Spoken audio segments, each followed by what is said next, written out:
Il y a un an que mes recherches botaniques me conduisirent aux environs d'un petit village qui n'est pas éloigné de Loudun. Une femme d'une quarantaine d'années me rencontra sur la montagne et s'imagina que je cueillais de simple. J'observai qu'elle avait envie de me parler et sans deviner ce qui pouvait donner lieu à ce désir, j'entrepris moi-même la conversation. Il m'a dit alors qu'elle était bien malheureuse, qu'elle avait une jeune fille qui était sa seule consolation, qu'elle chérissait plus qu'elle-même et qu'elle était près de la perdre, car elle était malade et abandonnée de médecins.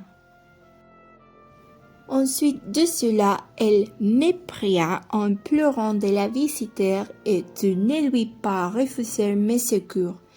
Il aurait été inutile de me défendre et pourquoi de leur lui ravir le charme de ces moments d'espérance, de dédommagement stérile, mais surtout de plusieurs mois d'incertitude et de larmes. Je marchais derrière elle à travers les genêts fleuris et des buissons de l'Andière jusqu'à ce que nous eussions gagné le hameau.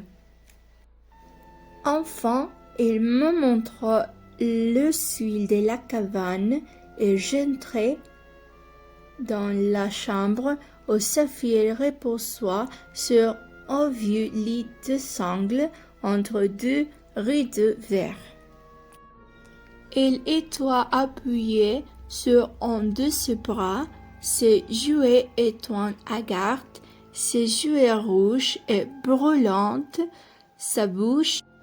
Elle paraissait avoir 16 à 17 ans au plus, mais ses traits avaient peu d'agrément.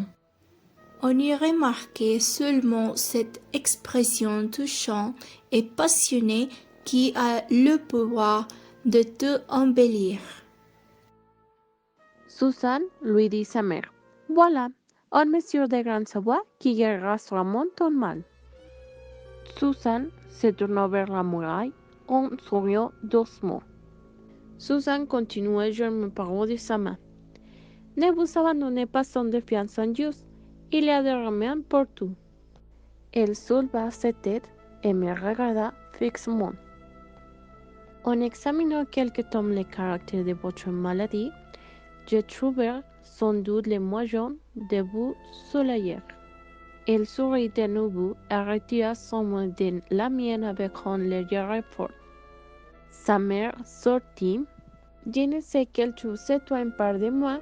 Je marchai un pas dans la chaumière et mon imagination ne cessa que de penser soit harmonie et son sort. Cette jeune fille m'intéressa. Je revins près d'elle et je m'assis. J'entendis un soupir. Je cherchai la main qui m'avait quitté. La mienne était ardente et la pressa. Susan, m'écriai-je en l'appuyant sous son cœur. Susan, c'est là que tu souffrais. Ses paupières s'abaisseront avec un calme mélancolique. Elles entrant, enflées, étendues. Les cils réunis parfois soir brilleront encore de l'humidité des pleurs. Tu aimes, ajoutai, j'ai hâte de m'y voir. Sa poitrine se gonfla. Elle glissa ses doigts dans une boucle de ses cheveux noirs et la ramena sur son visage. Je levai le bras d'un de mes bras. Je la reprocherai de mon sein avec un chaste intérêt. Mon hélène fleura ses lèvres. Elle parla. Je l'entendis à peine. Ce n'est pas lui, dit-elle. Non, ce n'est pas lui, répondis-je. Mais doit-il parvenir? Et Susan balança sa main à travers de sa tête. Peut-être les verra tout de même. Elle ne répondit pas. Je craignais de rire sa peine et je gardai le silence. Elle me regarde encore et moi je pleure. Il y avait une larme sous mes yeux. Elle l'essuya du dos de sa main et la recueillit avec sa bouche. Tu es bien heureux, me dit elle. Je crois que tu as pleuré.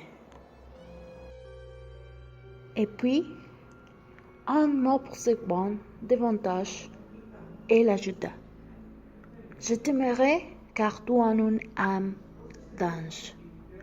Dis-moi, cependant, si tu es noble. Je dois à l'avouer, c'est le goût à dire devant la vertu est couché sur les ravins de la misère. Oh, reprit-elle, noble et homme, il y a une méprise, mais tu es trop jeune encore. Je suis content de te voir grouillir. Explique-moi. Je ne prononçais point ces paroles. Qu'aurais-je besoin d'un éclaircissement douloureux pour lui donner mon appétit? Nous s'entendions bien comme cela. Le lendemain, je revendais le point de jour. Je le trouvais plus mal. Écoute, me dit-elle, en m'embrassant. Tu dois être bon comme tu es beau. Et je vais te demander quelque chose de meilleur que la vie. Engage ma mère à me donner ma robe blanche, ma cornette de mousseline et ma genette de cristal.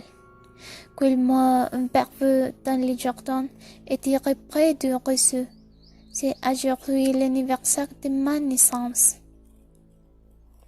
J'ai fait ce qu'elle m'avait demandé et sa mère l'habilla. Mais en descendant du son, lit-elle tomba en favorite. La cloche sonne, toute vis-à-vis, car c'est deux faces de l'église.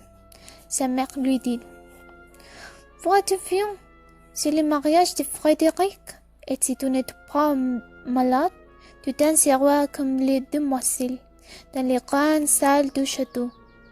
Pourquoi ne prends-tu pas courage? Elle n'entendra plus. Suzanne, la pauvre Suzanne. Elle nous dit qu'elle est trop mieux.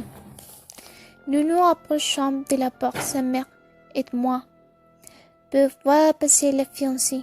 La femme choisissait avec l'attention craintive l'endroit où elle devait poser ses pieds pour ne pas flétrir les froideurs de sa chaussure.